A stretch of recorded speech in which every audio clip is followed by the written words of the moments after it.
মহারাজা প্রদ্যুৎ কিশোর দেব বর্মন হঠাৎ ওনার অসুস্থতার খবর পেয়ে এলাম, এসে ওনাকে দেখলাম। ওনার হার্টের একটু সামান্য প্রবলেম হয়েছে, সেই জন্য এখন অ্যাডমিটেড আছে। ডাক্তার অ্যাডভাইস করেছে অবজারভেশনে থাকাতে। সিরিয়াস না কিছু, কিন্তু যেহেতু হার্টের, সেই জন্য কেয়ারফুল থাকতে হবে। এখন উনি ভালোই আছেন, তো ডাক্তাররা অ্যাডভাইস করেছে যে আজকে যাতে উনি অবজারভেশন, উনি যে চাইছিলেন আজকেই চলে যেতে আবার, আমরা বললাম যেতে আজকেই চাইছিলেন।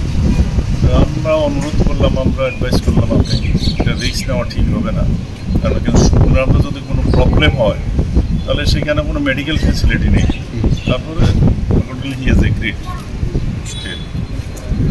ভালো আছেন, চিন্তার এমন কোনো কারণ নেই, আশা করি রিকভারি। Thank you.